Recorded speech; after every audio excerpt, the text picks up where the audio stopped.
Hey, what is up everyone? Danny and Alex. In this tutorial, we're going to show you Muay Thai for MMA, so check it out.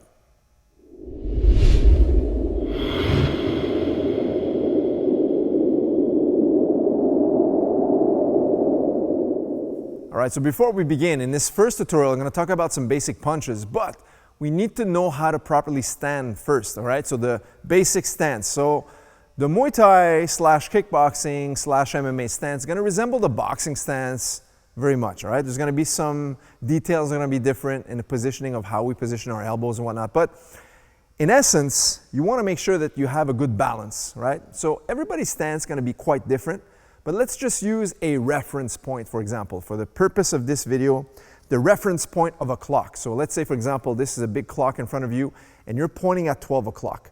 So you want your chest and your back foot pointing maybe around 1 o'clock, between 1 and 2 o'clock, you know, on a 45 as such. You don't want to be too square like this, just slightly angled, all right? But you also want to expose all of your weapons. So for example, the left and the right side for hands and feet techniques. Now, the lead foot, I always recommend pointing it forward, all right? You don't want it onto the side as such. So this one will be pointing at 12 o'clock. Now, I like to teach the heel-toe alignment. That simply means, imagine there's a line here, and your big toe and your back heel is going to be approximately on the same line, all right, give or take. So this is all reference. Everybody, depending on your height, is going to be, you know, a little bit different. And when I have students, I personally instruct them different details for different, you know, body types. But generally, this is a good starting point. Now, you don't want to have your feet close together, and you don't want them too long apart. So a good, comfortable stance here. So now we're going to look at the positions of our hands. So the back hand right here is going to be protecting my chin, and the lead hand is just below eye level as such, all right? So this is going to be our stance. So this is the starting point or the home base for all of your punching techniques. Let's look at those punches right now. So the first punch, just like any type of martial art, basically it's always going to start with the jab, all right? Your left straight. So my left jab, first we're going to do it stationary. So stationary meaning from here. So always in a straight line, and a straight line back is probably the most important thing you want to remember, all right? So if you're just starting out, always think about this is where you start your punching into the starting position of your stance. When you extend, you push with the shoulder, extend fully out, turn your fist, and then as you return, it comes back in the same path, all right? The most common mistake is some people jab, and then they lower the hand back to the hip, all right, and that opens up for his punch, look, comes right through, and I have no line of defense, right? The other common mistake is people will bring their elbow up before they punch, right? You see this with beginners a lot. They go one, and then just flick it out, and then bring it back down, all right? One, flick it out. That's also wrong. You want to keep the elbow pointing down, so you're not pushing from the elbow, you're pushing from the shoulder, all right? So your jab, think of it like this, A, B, A, right? That's the motion of your jab. So the stationary jab, boom, and back, okay? Now, we're going to look at the step-in jab. The step-in jab is going to be a little bit different in the sense that I want to move into my opponent, all right? So for example, in the first technique, I just flicked my arm out. This time, I want to take a step with my lead foot. So from my stance here, I'm going to take a step forward, lunge my punch in, but then come right back with that lead foot. The back foot will not move. The step-in jab is just stepping it in back to your original stance, all right? So from here, 1 and 2. 1 and 2. Why the step-in jab? Because in reality, my opponent's not going to be standing right into the punching distance, right? This is not realistic. So I need to move in. So I need to close the gap, 1, and then come back out. That's the step-in jab. Next up, we're going to look at the right cross, okay? So now, more often than not, you're going to follow the right hand from the left jab, all right? So, for example, you use the step-in jab here, 1. Now, you're going to follow with your right, but when you do so, this leg is also going to move forward, watch, boom, right?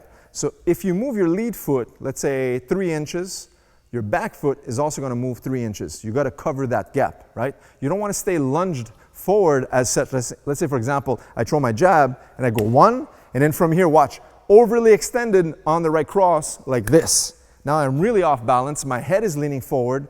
I don't have my hips underneath my punches, and the back foot is not in position to either counter back if I need to defend, for example, and get into that mix of punches. So it's very important to understand when you start with the proper stance, you want to finish your techniques in this stance as well. Now let's look at the jab one more time. We talked about the step and jab where I only move this one. So this is good for closing the distance, 1 and 2. But look, if my opponent takes a step back when he sees the jab coming in, I also need to move in with the back foot. Look, 1 and move this one. So that way there I'm still in position, good balance to continue more attacks, right? So it's always important to understand distance and range, all right? So now if I go back to my right hand, watch this. With the opponent moving back, I go 1, 2. See, I can still follow with that target. As opposed to if my back foot was lazy and I kept it exactly where it was, this is what it's gonna look like. I go step in jab and then boom, totally miss with the right cross because my left leg, sorry, I mean my right leg stays behind me. All right, so one more time, we're gonna step in, we go 1, 2. See, I move my body forward. So always think of yourself as a freight truck. You're always moving forward. The power is generated from your core, your hips. All right, as you rotate your hips forward, you're moving in the direction where you're striking. You're not striking towards the ground and you're not striking towards the ceiling. You're always striking forward, and that's where you want to propel that force by moving your body, which means your footwork with your punches. Next up, we're going to look at the left hook. All right, the left hook is a beautiful punch. It's used in boxing. We use it in Muay Thai, but Muay Thai for mixed martial arts, same thing with the small gloves. The left hook is a beautiful punch to do. Now, the most common mistake on the hooks is this. And then boom, right? This is not the movies. This is not Rocky, right? We don't want to make a dramatic scene where we really extend the arm down and elongate that punch. We want to start from this position here and simply rotate from the hip and the shoulder, watch, boom, and just turn into it. It's got to be snappy, just like the jab, boom, same thing here, boom, all right? So basically, raise your elbow up, turn your shoulder and your hip, boom, short, all right? So from here, your left hook, don't do this. Now I'm opened up and I've telegraphed exactly what I'm doing.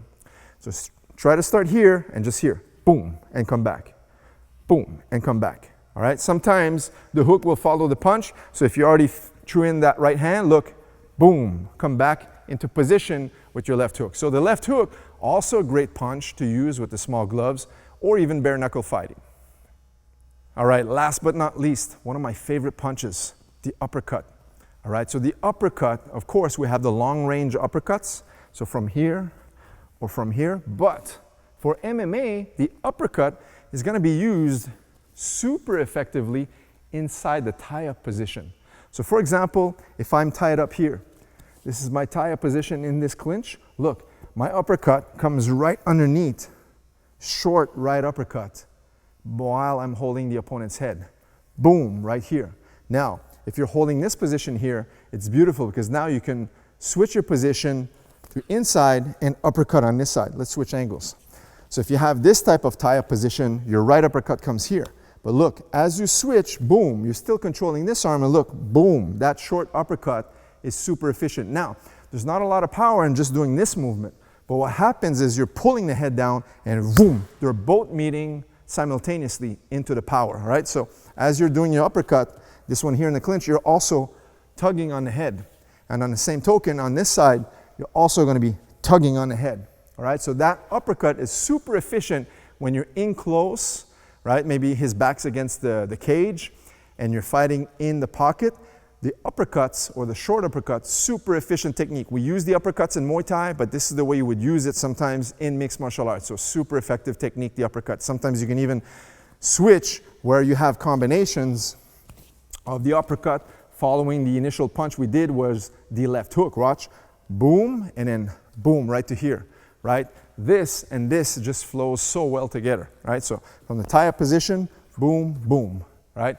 Beautiful technique, beautiful setup. You can use these punches.